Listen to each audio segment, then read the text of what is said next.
Radio Galère 88.4, nous reprenons le cours de notre émission consacrée à l'actualité et à l'actualité locale. Ce matin, nous avons le plaisir de recevoir le syndicat CGT des télécoms et des activités postales. Ils sont avec nous. Alors, on vous avait annoncé qu'ils étaient 4, ils seront que 3 ce matin.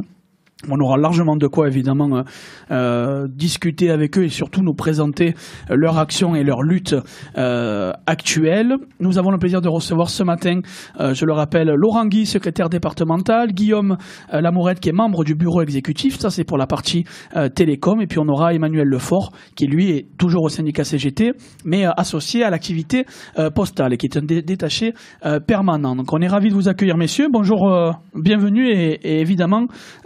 vous avez 40 minutes pour vous. Bonjour messieurs. Bonjour. Bonjour. Bonjour. Voilà, on est ravis de vous accueillir. On va avec vous évidemment parler de syndicats, parler de lutte, parler de contestation et parler malheureusement de tous les dysfonctionnements actuels au sein des télécoms et au sein de la poste, des activités postales. A priori, les dysfonctionnements sont multiples et nombreux. Il y a peut-être des choses qui marchent aussi.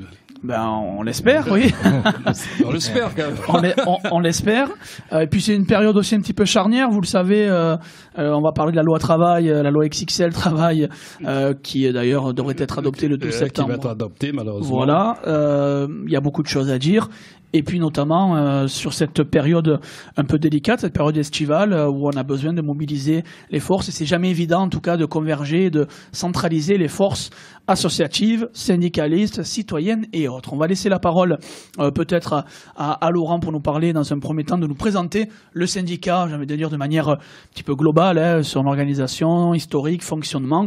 Et puis de là va découler tous les points qu'on veut développer, notamment sur les conditions de travail, sur les dysfonctionnements, sur l'emploi, sur la dégradation du service public, sur le plan de sauvegarde de l'emploi, la loi XXL, voilà, il y a beaucoup de choses à dire. Il ferait un bon syndicaliste, hein, Anthony. Oh, je suis pas sûr. On enchaînera, on est plusieurs. Je vous en prie. On est issu d'entreprises du secteur public, hein, donc oui. Au départ c'était les PTT, après on a eu France Télécom et La Poste d'un côté, voilà, et puis il y a eu l'ouverture à la concurrence, hein, bon, la mise en bourse de France Télécom et puis le partage avec le capital et les entreprises du secteur privé, hein, qui se sont mis sur l'entreprise pour se partager le gâteau. C'est déjà un regret, c'est déjà un regret, hein, cet esprit-là en tout cas, cette casse du service public. On va faire le bilan. Alors... on pourra faire un bilan parce qu'au niveau de l'emploi, bon déjà dans les télécoms, c'est assez catastrophique. C'est catastrophique. Quand on voit la destruction d'emplois qu'il y a, la destruction bon après ça a évolué, hein, il y a toutes les évolutions technologiques qui sont venues par dessus, voilà. Nous on est le syndicat du secteur des télécoms, hein, je suis là avec Guillaume. Et secteur des télécoms, il y a toutes les entreprises, hein, Free, SFR. Voilà. Orange qui était le partenaire, enfin France Télécom à l'époque, il y a eu la transformation qui était et aujourd'hui qui est décriée. Alors évidemment qu'on ne peut que boire vos paroles sur l'aspect que le service public n'existe plus et qu'elle s'est transformée et qu'elle est devenue avec cet esprit capitaliste, mais comment ça s'est orchestré, comment vous l'avez vu, parce que vous avez vous le vécu des années passées. Je ne vous dis pas que vous êtes âgé, rassurez-vous. Hein. On a vu une transformation avec la mise en concurrence des salariés. Hein. Après, c'est la course au profit. Voilà, on se rappelle des suicides d'ailleurs. Oui, les malheureux, la vague des suicides. Qui étaient... Oui, tout à fait. Donc, pour faire oublier ça et pour se redonner une certaine virginité, notre entreprise a changé de nom, hein. On est passé de France Télécom à Orange, histoire de remettre un peu à zéro les compteurs. Et vous avez un beau stade d'ailleurs à Marseille, Orange. Voilà. Ouais, je suis pas sûr que ça soit la tête d'affiche. Que ça soit très apprécié. Ouais. Ça nous coûte suffisamment cher. Hein. Exactement. Un petit mot justement sur le stade Orange. Non, parce que tout cet argent mis par Orange dans le stade Vélodrome, c'est des emplois en moins. C'est des emplois en moins. Oui. C'est 5 millions par an. Hein. Le naming, comme ils appellent ça, qui s'amusent à faire, et pour toutes les entreprises, hein, le Areva Stadium, enfin, maintenant... Le principe, c'est le même. Voilà. C'est le même. Le Matmut Stadium à Bordeaux, et à Lyon, je crois que c'est... Groupama, je crois que c'est à Lyon. Ouais. Mais pour Orange, ça nous coûte 5 millions par an. Voilà, ça c'est bien de le rappeler à 5 nos millions. auditeurs marseillais. Juste à pour fait. écrire en gros Orange. Hein. Orange sur le stade Vélodrome. Parce que pour le coup, en tant que salarié, on n'a pas de place. Ah, en plus. Non, on n'a Ouais, rien. important de le signaler. Voilà. Ouais, on n'a pas notre loge. Oui. Vous Enfin, semblez le regretter.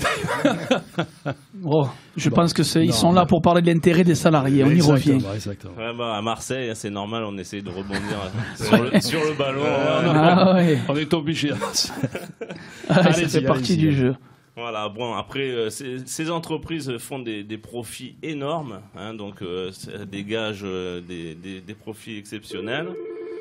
Et dans le même temps, les seules décisions qui sont prises sont des destructions, donc de libération de surface, de non-remplacement des départs.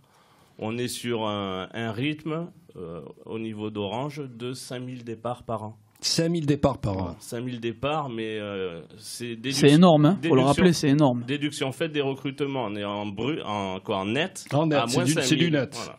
Moins 5000, alors qu'on a, par la lutte, réussi à obtenir des recrutements supplémentaires l'année dernière. Il y en a eu 1000 supplémentaires sur la France entière.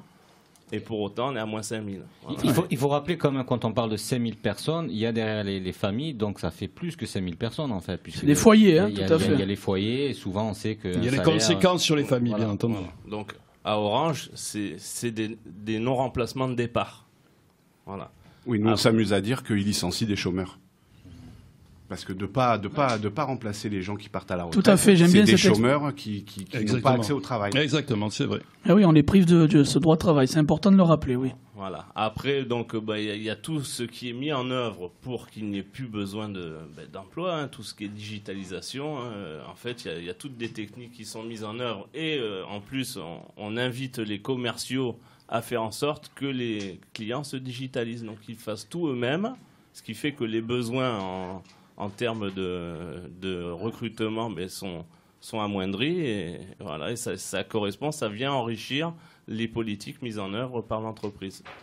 Mais est-ce que c'était pas inévitable, justement, avec la mise en concurrence? On a parlé de Free, il y a plein d'opérateurs qui sont là pour tenir le coup. Hein, je me fais un peu l'avocat du diable, mais il faut vous piquer un petit peu. Pour tenir le coup, est-ce qu'il y avait une autre solution pour les télécoms que d'en arriver là? Des solutions, il y en a plein. Alors, voilà, Il suffit de dites-nous les voir- solutions. non, voilà, mais- parce que Voyons le chiffre d'affaires des voilà le entreprises chiffre d'affaires. Voilà. du secteur pour les télécoms. Orange, c'est un chiffre d'affaires de 40 milliards d'euros. 40 milliards C'est les d'euros. chiffres de Énorme. 2015, parce que 2016, ils sont en train d'arriver.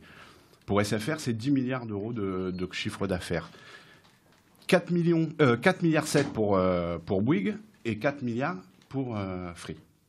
Voilà, ça c'est Donc, les chiffres qui sont parlants. Voilà. Les parts du gâteau dans le secteur des télécoms Sont énormes. sont énormes. Sont énormes. Pour rappel, SFR fait un plan de licenciement de 5 000 salariés sur 15 000 au total. Hein. Un tiers de la masse salariale de SFR se retrouve à la porte, au moment où on parle en ce moment. Donc avec un chiffre d'affaires comme ça, où dans le même temps, Drahi rachète les droits pour le foot à coût de, je ne sais plus combien. Entre autres, il rachète entre autres les droits Oui. pour foot, parce qu'il rachète tout. Pour 150 millions d'euros, je crois, hein, quelque chose comme ça. Une bagatelle pour lui. 140 millions d'euros. Oui. Enfin, si on met ça le nombre d'emplois que ça peut créer, 140 millions d'euros, je pense que ça pérennise beaucoup d'emplois sur plusieurs années. Donc les solutions, elles sont là. Y compris nous sur la question du réseau.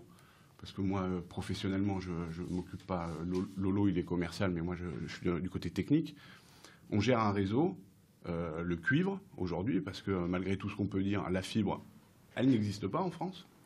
Alors qu'est-ce que c'est? Oui, d'ailleurs, il y a cette. Alors ça, c'est incroyable, cette Et le plan illusion fibre, on a concernant parlé de la ce fameux fibre plan optique fibre. ou la fibre. Enfin, ça, c'est important de le Alors, rappeler. Vous, un en tant que petit mot, technicien des télécoms, Oui. Non, mais j'entendais Guillaume. le président Macron parler de je veux rapidement. Tout le Oui, monde. voilà, c'est une promesse. Sauf que, oui, c'est une promesse parce que ce qu'il dit pas derrière, Qu'est-ce qu'il ne et dit pas d'ailleurs, c'est Bouygues vient de sortir une pub là-dessus, c'est ça va tout passer par la 4G.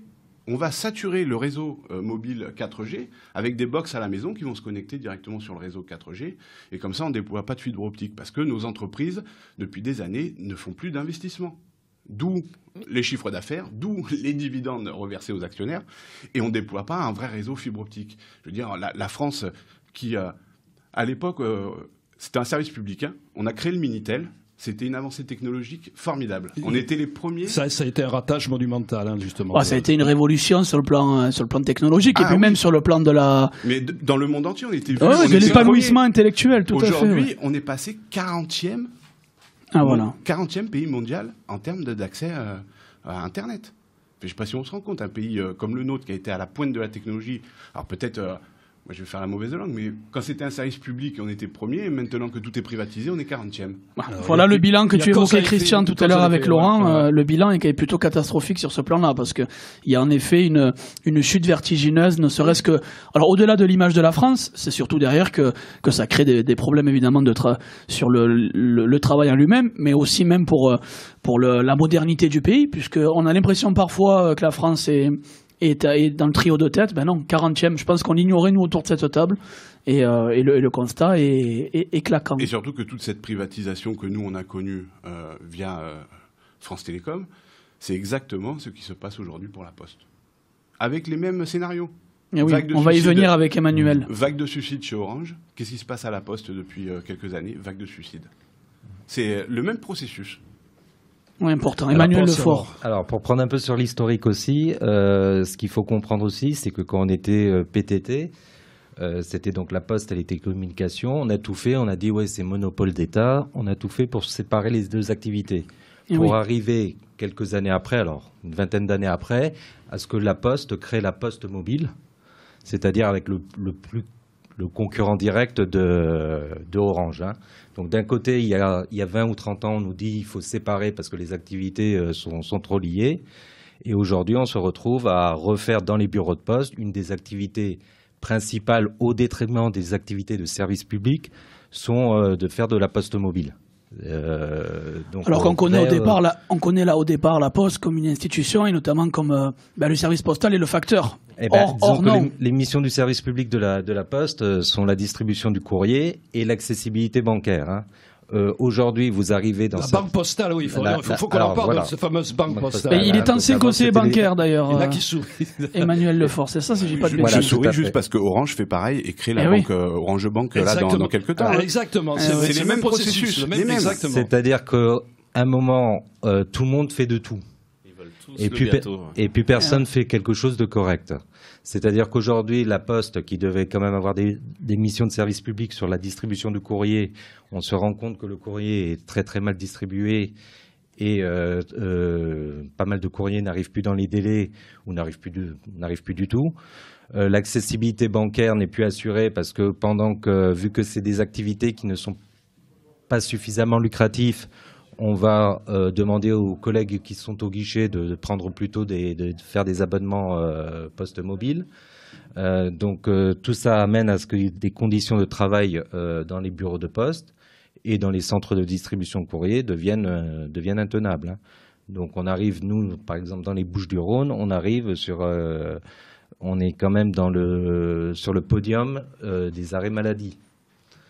Hein, donc, avec des c'est la pression que vous subissez, c'est ça. Et pas par fainéantise, il faut le rappeler aussi, c'est que arrêt maladie parce que contexte ultra délicat, pression exercée sur les salariés, il y a tout ce système-là. On n'est pas en train de parler, ils sont absents parce qu'ils veulent pas travailler. Hein. C'est important de le rappeler. On est bien d'accord. On est bien d'accord. Donc, c'est étant donné que les conditions de travail sont compliquées. Les collègues craquent et alors on va pas aller jusqu'au suicide mais il y a déjà des cas de suicide hélas. Mais les conditions de travail étant tellement difficiles, les collègues préfèrent le choix. On voit les queues qu'il y a dans certains bureaux. Tout à fait. Amine juste après, oui. On voit justement les collègues. Plutôt que de lutter, nous syndicalement, on préférait qu'ils se mobilisent et qu'ils luttent. On les voit plutôt se résigner, mais pas se résigner, mais ils sont obligés de se mettre en maladie. En sachant qu'aujourd'hui, dans les bureaux de poste, la plupart des bureaux de poste sont tenus aujourd'hui par des intérimaires. Hein, c'est-à-dire qu'étant donné ça, on ne le sait pas, ça. Voilà, alors souvent, ça se voit quand même des fois. Vu le nombre d'allers-retours qu'elles font avec leurs responsables et leur âge, ils sont assez jeunes. Tout à fait. C'est plutôt bien, mais bon, on voit. Alors la problématique, c'est que les collègues qui sont encore en capacité d'assurer leur travail sont souvent suppléés par des collègues intérimaires. Donc comme on dit, on n'a rien contre les collègues intérimaires. Mais hélas, la plupart du temps ne sont pas formés. Et les collègues, les titulaires qui restent en bureau de poste sont encore sollicités pour former tout le monde et superviser un peu ces équipes d'intérimaires. Donc ce qui génère, une fois de plus de fatigue. Et au final, des gens qui craquent complètement. Et souvent, c'est des personnes qui ont quand même une conscience professionnelle très très élevée et qui arrivent au bout du bout. Le jour où ils craquent pour des durées très très longues. C'est pas des arrêts maladie de 8 ou 15 jours. C'est des arrêts beaucoup plus sévères et pour lesquels il va falloir plus de temps pour se remettre le pied à l'étrier. On sent le dossier sensible évidemment, mais il est complètement réaliste. On n'est pas dans l'illusoire avec les propos aussi bien de Guillaume, de Laurent et d'Emmanuel. On est dans une situation qui est presque intenable et qu'il faille évidemment se mobiliser parce que on a l'impression que la Poste va tranquillement se moderniser, qu'Orange tout va bien aller, les télécoms, mais au final ça. On n'a pas cette impression. Je suis pas sûr. Quand on va dans les bureaux de poste, c'est toujours tendu. Oui, il y a souvent des altercations. Oui aussi, c'est vrai.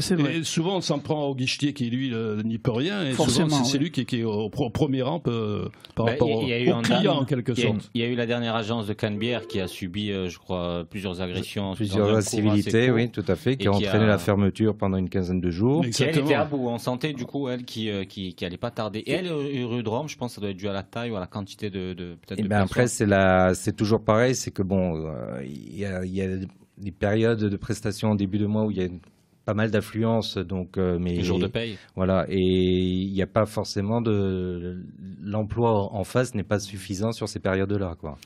Alors le point commun qu'il y a quand même entre les deux entreprises, c'est quand même finalement la déshumanisation. Il y a plus d'êtres humains dans l'entreprise qui travaillent, ce sont des pions qui finalement que l'on prend, que l'on vire quand on veut. Moi, pour la petite expérience, j'étais ancien technicien dans la clim et j'intervenais sur des sites France Télécom. Ouais. Et c'est vrai, il y avait la différence, je crois à l'époque, c'était les sites UI et I pour le confort ou le technique. Et quand vous parliez des nouvelles technologies qui ont remplacé, j'ai eu quelques sueurs froides. Guillaume est réceptif. J'ai l'impression que qu'il comprend ce que nous on comprend pas, pour être honnête. J'ai eu quelques. Maintenant, c'était juste les centraux téléphoniques sont climatisés pour que les machines, les cartes, notamment les cartes ADSL, etc. Ne chauffent pas. Contrairement au studio de Radio Galère d'ailleurs. Pas pour les salariés. Contrairement au studio de Radio Galère. Paradoxalement, ceux des salariés n'étaient pas énormes comme installation. C'est des petits équipements vieux. Vétus, quoi. Et ce qui est surprenant, c'est quand on rentrait, on sentait tout de suite qu'on arrivait face à une transformation du monde du travail. On voyait des grandes structures, je pense notamment à Saint-Antoine ou à les pompiers vers Strasbourg. Je crois qu'il y a un site aussi là-bas où c'est des grosses structures et il n'y a personne. Je veux dire, vous rentrez, c'est limite si vous croisez quelqu'un. Il m'est arrivé d'être heureux juste parce que j'ai vu quelqu'un passer. Quand vous êtes dans un bâtiment avec que des machines qui tournent, je pense qu'on a aussi un équivalent avec la Poste où du coup c'est le service, par exemple, Veille sur mes parents qui était à la base gratuit et naturel. Ouais, ça, il faut en parler parce que ça fait un petit peu de pub là sur les. C'était le facteur qui faisait ça. Ouais. Un service relationnel. On devrait payer le facteur à rester. Enfin, il y a des histoires qui me semblent la Poste a vu cette niche. C'est la suppression du service public. C'est tout simplement ça. On monnaie tout. Financier a voulu justement elle aussi aller dans ce sens-là, chercher de l'argent quoi dans un service qui est quand même humain et naturel entre guillemets. Ce qu'il y a, c'est que par exemple pour le service veiller sur mes parents qui consiste à payer. Alors faire payer par les enfants une prestation qui était gratuite et humaine, le côté humain d'un facteur qui le faisait bénévolement, c'est-à-dire de voir si les personnes âgées allaient bien.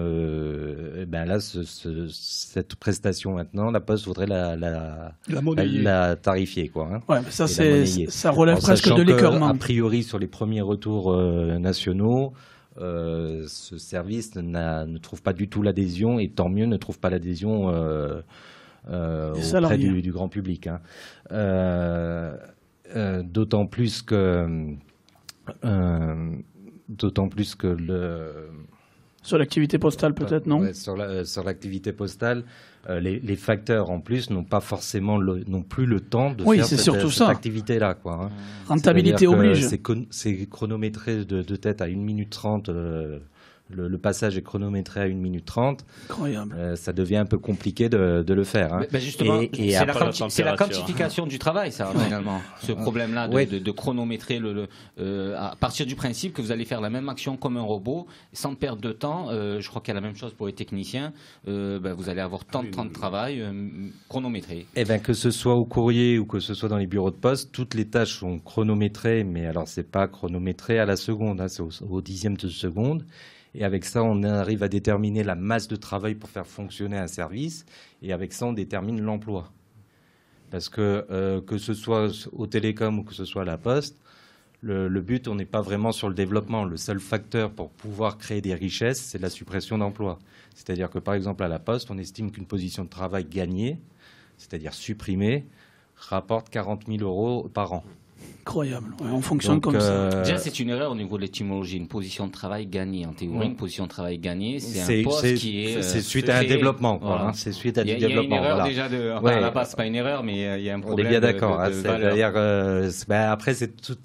De quel côté de la table on se trouve. Et encore pire dans une mission de service public. Voilà. Oui, c'est important de le rappeler. Donc on n'est pas du tout sur du développement, on est sur de la suppression d'emplois parce que c'est plus facile de supprimer des emplois que de gagner, entre guillemets, des parts de marché, en sachant que la Poste n'a pas forcément vocation à gagner des parts de marché. Hein. Laurent Guy qui souhaitait réagir, secrétaire départemental. Je voulais rebondir sur le maillage du territoire. Hein. Aussi bien, ça a été démontré au niveau postal qu'à certaines périodes, non seulement il n'y a pas assez de personnel, mais en plus vu qu'on a supprimé nombre de bureaux, ça fait que tout le monde va au bureau. Concentration de personnes. Le public est amené à aller aux endroits qui restent ouverts, hein, qui sont de plus en plus réduits. Et du coup, ça entraîne des difficultés complémentaires. Hein. C'est la rentabilité. Dans toutes ces entreprises, il y a une partie immobilière qui est là pour... à France Télécom, on avait vendu les bijoux de famille. Hein, donc, tout l'immobilier a été donné à une holding qui s'est fait un blé fou là-dessus. Et on était locataire des biens qu'on avait vendus pour une bouchée de pain. Et au fur et à mesure, les souhaits de faire des économies, ils veulent libérer des bâtiments. Voilà, donc, ils les vendent alors finalement ces bâtiments. Mais s'ils appartenaient à la Poste, au Télécom, c'est ça ou... Oui, c'est le patrimoine de l'État. Ouais. C'était le patrimoine. Bon, après, nous, on a des projets pharaoniques. Alors, on a des dirigeants qui veulent tous laisser leur empreinte sur l'avenir. Bon, là, on a la tour La Marseillaise sur laquelle on veut être présent, hein, bien sûr, au départ. Tout à fait. Mais avant même qu'elle soit finie de construire, on a déjà prévu de la quitter pour ne pas avoir à... L'aspect financier, on le voit aussi sur vos boutiques, par exemple. Encore une fois, lorsque j'ai intervenu dans les boutiques, on a des surfaces de travail. Ah, tu parles boutique de la Poste ou... Boutique, non, France Télécom. France Télécom, Orange. On est surpris quand même de la surface dans lesquelles travaille le personnel. Donc, je crois qu'ils sont à 2 par 3. Et souvent, il n'y a souvent qu'une seule personne jour de pointe comme samedi. Et c'est des surfaces de travail, mais c'est limite, c'est insupportable, quoi. Je veux dire, en tant que technicien, moi avec ma cage, je me rappelle, je galérais, mais eux avec les cartons. Donc c'est pas étonnant que finalement, au bout d'un certain temps, avec derrière la pression du chiffre, celle qui doit être la même d'ailleurs en gestion de courrier ou de colis, parce que pour la Poste, par exemple, il y a aussi cette mixité. À l'époque, ils faisaient que du courrier. Maintenant, vous avez des facteurs qui sont limite des livreurs. Et des commerciaux presque aussi. Surtout des commerciaux. Surtout des commerciaux avec les services. Avec les téléphones. Mais je veux dire, ça change. Il y a tout le monde du travail qui change. Sur les boutiques, par rapport au maillage, ils suppriment les petites, ils en recréent des plus grandes, sans créer plus de personnel, je vous rassure. Voilà, et donc dans le même temps, ils améliorent les conditions de travail, certes des salariés qui y sont, mais ça reste toujours problématique. Pour les clients, ça amène des difficultés. Dans les grandes villes, on a encore des possibilités de déplacement, mais dans les campagnes, il n'y a plus rien. Il y a des personnes pour se dépanner, mais il faut qu'ils fassent 80 km pour aller retrouver la première agence pour échanger un modem qui est défaillant. Voilà. Tout à l'heure, alors 9h10 sur les ondes de Radio Galère, il nous reste un petit quart d'heure, on est toujours en direct évidemment de Radio Galère pour parler du syndicat CGT Télécom et La Poste, et tout à l'heure on avait Olivier qui réagit avec beaucoup de fidélité, je le dis souvent, mais j'en profite encore, qui a réagi à l'antenne et qui nous dit dans tous les cas, évidemment que quand tu vas au bureau de poste, c'est la migraine à chaque fois. Voilà, donc ça fait partie d'un ressenti d'un citoyen. Mais en effet, et il faut rappeler évidemment que le personnel est victime de la situation. Il n'est pas coupable. Voilà, c'est important de le rappeler, c'est qu'il est victime de la situation. Messieurs, peut-être, oui, je vous en prie. Non, mais du coup, peut-être que la Poste elle pourrait faire pharmacie aussi. Du coup. Ça va venir. On a d'ailleurs des boulangeries, des épiceries qui, je crois, on peut retirer des colis dans certains. Alors justement, hein, sur les bureaux de poste, donc il y a eu quand même un gros plan de modernisation, mais le but de la modernisation, c'est surtout de l'automatisation. Voilà, il y a plein de machines maintenant. Ce qu'il faut bien voir aussi dans le monde auquel on évolue, c'est qu'il y a plein de tâches qui étaient faites avant par les salariés, qui sont faites par les clients ou par les usagers. Voilà. Ça, c'est plus ou moins naturel, cet aspect-là. Après, c'est la quantité. Voilà, c'est la quantité. Et après, il y a tout le monde, hélas, n'est pas à l'aise devant ces nouvelles technologies. Souvent, les personnes âgées galéraient devant une borne ou la simple balance pour le courrier. Courrier, et puis après, sur les opérations pour faire des retraits ou des versements, maintenant, la plupart des bureaux sont équipés pour le faire c'est les fameux robots, finalement, qui remplacent l'humain. Voilà. Oui, l'automatisation. En sachant aussi que il y a quand même un plan qui demande de la fermeture. Alors sur l'ensemble du département, il y a 220 bureaux de poste. Il y a des plans comme quoi on va faire de la fermeture de bureaux. En sachant un peu... Une soixantaine, non? C'est bien ça, il me semblait. A priori, il n'y a rien d'officiel, mais on serait sur ces chiffres-là. En sachant que le but, c'est de faire un peu comme c'est fait à Orange, des gros bureaux qui vont un peu tout centraliser. Et après, la Poste ne parle jamais de fermeture de bureau, mais de changement de point de contact. C'est-à-dire que, comme vous l'avez dit, c'est de mettre notamment tout ce qui est instance et colis chez un commerçant. C'est du foutage de gueule. C'est ça, on va chercher les colis chez un commerçant. Je crois que c'est le plus énervant, c'est les formulations qui, à la limite, elles auraient été plus francs, plus honnêtes. Il y aurait un certain mérite, mais le fait qu'elles sont ambiguës comme ça... Le patronat là-dessus, ils sont très forts. Aujourd'hui, on n'est plus salarié, on est collaborateur.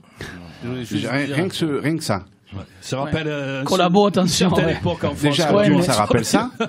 Mais le terme de collaborateur, il est bien expliqué dans le Code du travail. Un collaborateur, responsabilité, grosse charge de travail. Non, un collaborateur. Il collabore. Il est complice de tout. Il vient faire une mission sur un temps donné et il est rémunéré pour cette mission. C'est ça que dit le Code du travail sur un collaborateur.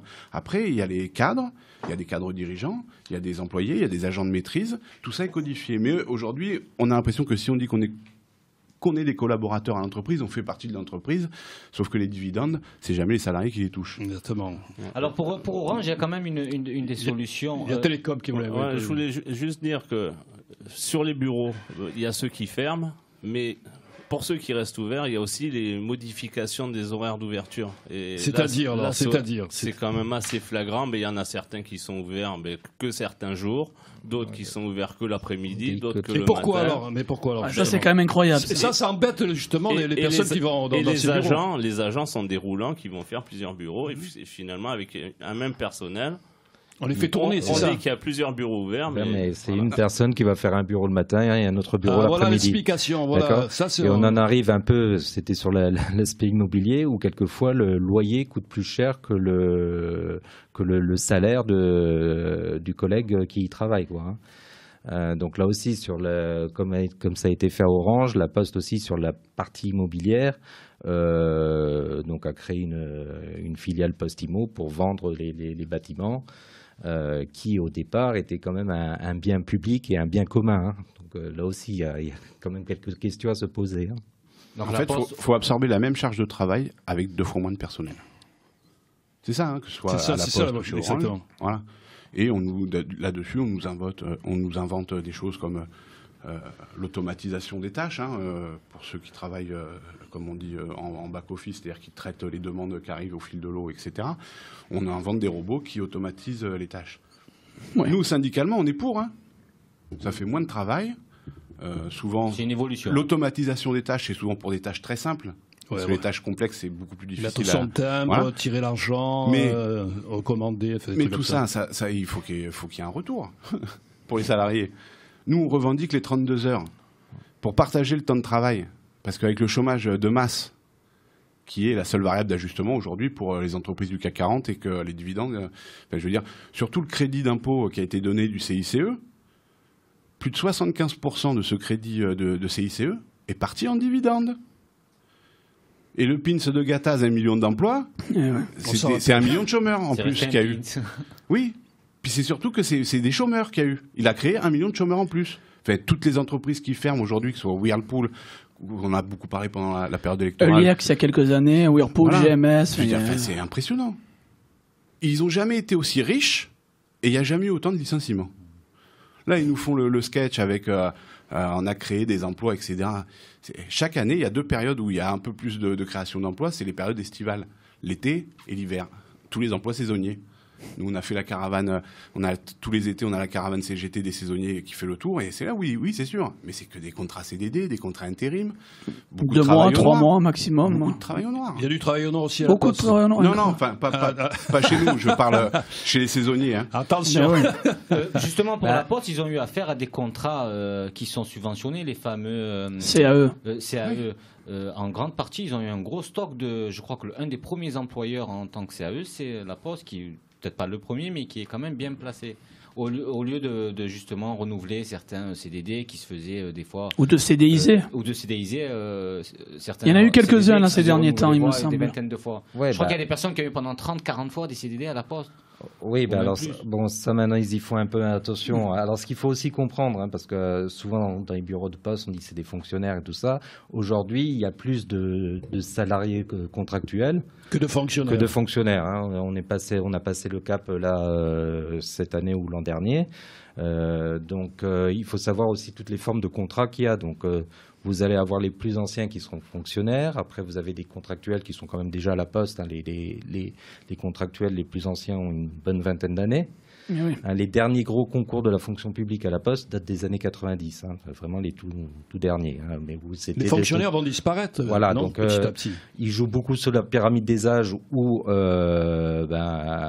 moi, je suis un des derniers dinosaures parce que vous les faites pas, vous les sur faites les 50 pas. ans, je vais être un des derniers fonctionnaires de la Poste si je termine à la Poste. Alors le tien, on le garde alors. Voilà. Et après, vous avez donc vous avez eu pas mal de CDD, d'intérimaires. Et après, vous avez les apprentis. Hein. C'est-à-dire les apprentis, c'est quoi les apprentis? Les apprentis, c'est que souvent, c'est que... Contrat de professionnalisation. Voilà, c'est ça. La main-d'œuvre pas chère. Voilà, c'est que vu qu'il y a pas mal d'aides aussi, on leur fait miroiter pendant 1 an ou 2 qu'on va les embaucher. Une embauche, mais en final... Alors, il y a eu des périodes où il y a eu pas mal d'embauches par ce biais-là. Alors, pas mal, hein, c'est-à-dire que quand on perd 90 emplois à l'année... on va en embaucher 5 ou 6. Sur un ancien modèle, ça marchait, ce système d'employés nouvellement arrivés, nouvellement formés. Messieurs, voilà, tout à fait. Je vous en prie, allez-y, Emmanuel. En sachant qu'aujourd'hui, quand sur une dizaine, si vous en avez un qui est embauché à terme... c'est le bout du monde. C'est ce qui est bien regrettable. Il nous reste 5 minutes. 5 minutes. Pour le temps passe évidemment très vite. On est toujours en direct avec le syndicat CGT Télécom et les activités postales. Messieurs, on avait évoqué en off notamment pas mal de fois quand on a préparé l'émission le plan de sauvegarde de l'emploi. On l'a plus ou moins évoqué à demi-mot. La loi XXL, la loi El Khomri, qui avait mobilisé, on se rappelle l'année dernière... ça faisait un moment que les gens n'étaient pas dans la rue et ça avait bien mobilisé l'année dernière.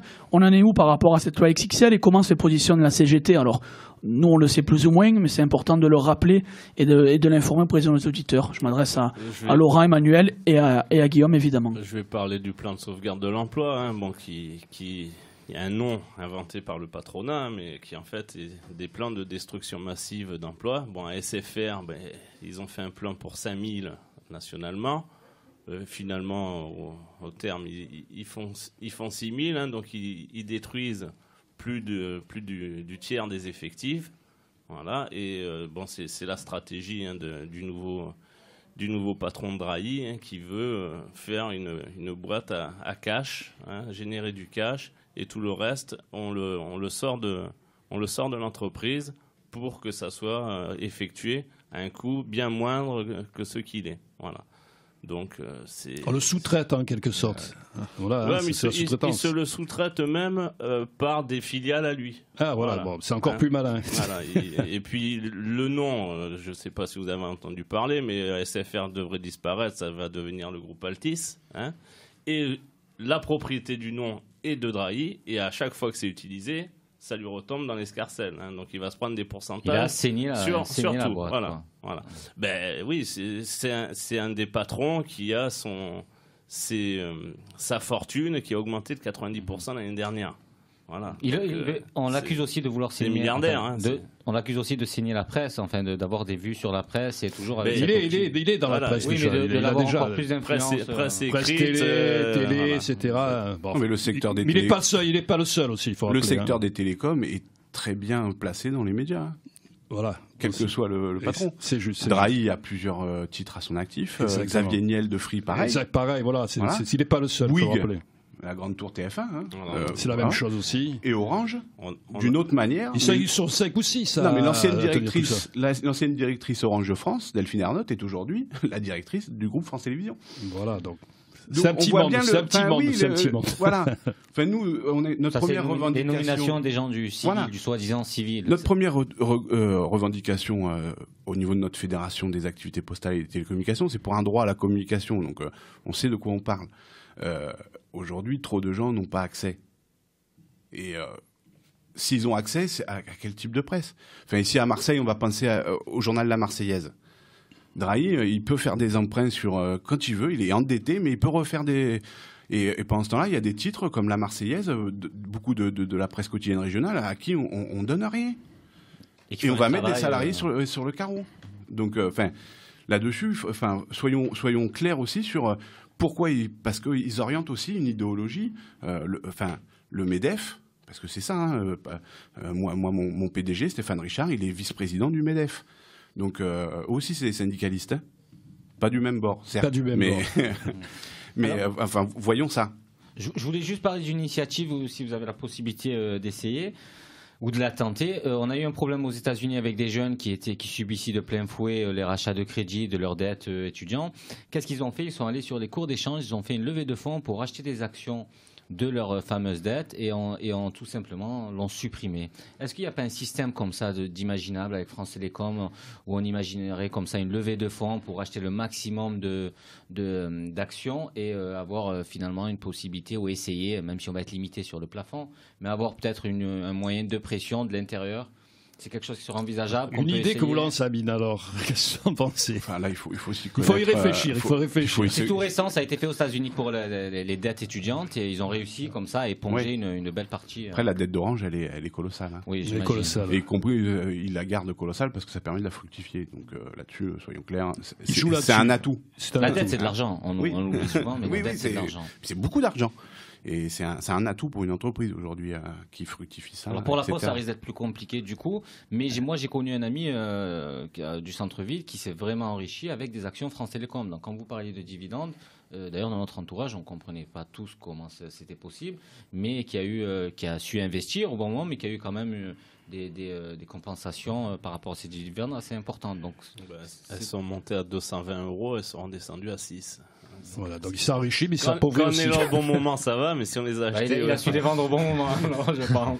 Ça, c'est la spéculation. Ça, il aurait pu finir ministre de l'emploi, comme celle de Danone, qui a su vendre au bon moment aussi, exactement. Pas d'inquiétude quant à la relève, parce que finalement, vous parliez tout à l'heure vous êtes les derniers lions combattants. On a quand même l'impression que les nouveaux qui rentrent dans ces entreprises, que ce soit Orange, mon frère a travaillé chez Orange, et alors lui, il rentre dans le moule normal, hein, je veux dire...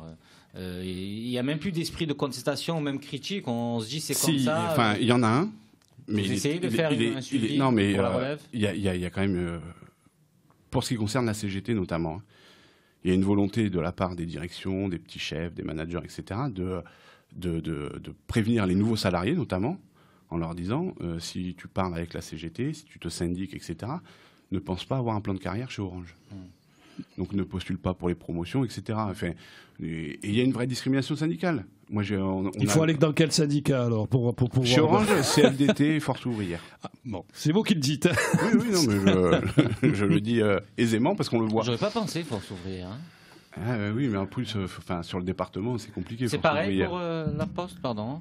Non, pour avoir une comparaison. Non, sur la Poste, il n'y a pas de syndicat particulier pour. Et vous voyez, là, on vient de mettre le point sur quelque chose d'intéressant. On va devoir conclure. Il nous reste 2 petites minutes. Je pense que c'est un de nos problèmes en France, c'est qu'on nous a tellement divisés avec les syndicats qu'au final, Maintenant, quand on y regarde, c'est pareil pour les métros. On a fait un syndicat pour les métros, pour les bus, alors qu'à la base, c'est le syndicat des transports. Est-ce que c'est pas finalement aujourd'hui, grâce à ces divisions de syndicats, qu'on a pu mettre en place et affaiblir les syndicats, parce que la CGT, elle est restée. La CGT, elle est toujours organisée en fédération. C'est sûr. Oui, mais je veux dire, l'ensemble. Nous, par exemple, le syndicat, on prend le syndicat des télécoms. Nous, on a un syndicat départemental de la Fédération des activités postales et télécommunications. Nous, au sein de nos instances de direction, etc., il y a dedans SFR, Free, mais aussi tous les sous-traitants, hein. CPCP, CIRC, etc., qui sont des sous-traitants de ces grosses entreprises, ils sont syndiqués avec nous. Donc on mène des batailles communes. Parce qu'on sait que l'argent, il doit être redistribué autrement, et y compris une des revendications que les syndiqués CGT d'Orange portent, c'est que les sous-traitants soient salariés d'Orange. Oui. C'est important. Et oui, c'est important de y compris parce que si on doit bientôt finir, parce qu'on n'a pas eu le temps d'en parler de la loi travail, mais ça pourrait être l'occasion de faire une autre émission là-dessus. Mais tout ce qui est fait dans ces entreprises aujourd'hui là, qui sont faits par le patronat, c'est ce qui va être mis dans la loi par la loi travail. Hein. C'est-à-dire la fin des statuts, que ce soit fonctionnaire, etc. La fin du CDI, qui sera plus du tout un contrat qui permet d'avoir une vision sur le long terme. Donc c'est la précarisation des statuts. Madame Pénicaud vient de l'équipe d'en face, elle a fait un million sur les suppressions d'emplois. Mais beaucoup viennent parce que Macron se targue d'avoir une représentativité, etc. Je ne savais pas qu'aujourd'hui en France, 70% des Français étaient patrons. Et surtout, j'ai pas vu un député d'En Marche chômeur. Alors que c'est peut-être ce qu'il y a de plus de représentation à avoir à l'Assemblée nationale. Il manque des chômeurs à ce gouvernement. Oui. Donc la loi travail, nous on donne rendez-vous à tous les salariés, surtout c'est important le 12 septembre contre la loi travail XXL. Nous il faut qu'on arrive à faire des grèves et des manifs triple XL. Voilà. Parce qu'il n'y a que par le rapport de force qui va faire reculer Macron là-dessus. On se rappelle avec le CPE, il n'y a que quand ils ont vu des millions de gens dans la rue qu'ils ont compris que ça passera pas. Exactement. Et c'est là-dessus, 12 septembre, 10h30 au Vieux-Port. Merci Laurent Guy, merci Emmanuel Lefort, merci à Guillaume Lamourette pour nous avoir éclairé et puis parler de votre structure, de vos actions. Évidemment, on ne peut que vous soutenir. On va rester en contact et on vous invitera si vous le souhaitez. Ça ne fait que commencer d'ailleurs. Voilà, avant l'hiver prochain. 5 ans ensemble. Avant la fin de l'année 2017, on vous réinvitera et on aura plaisir à vous réentendre évidemment parce qu'il y a beaucoup de choses à dire. La CGT a 120 ans, donc elle va exister encore un petit peu de temps, rassurez-vous. Avec vous en tout cas pour les prochains mois, les prochaines années. Et en novembre, on rappelle qu'il y a vos élections au sein de la structure CGT. Voilà, c'était la CGT Télécom. Chez Orange. Il y a les élections professionnelles chez Orange. Oui, pardon, c'est l'activité professionnelle. Donc les salariés d'Orange votaient CGT. Parfait. Merci messieurs, au plaisir de vous revoir et bonne continuation et bonne lutte. Pause musicale et le centre culturel Ça rêve juste derrière nous. On revient juste après ça. Merci messieurs. Des cloques et des flaques.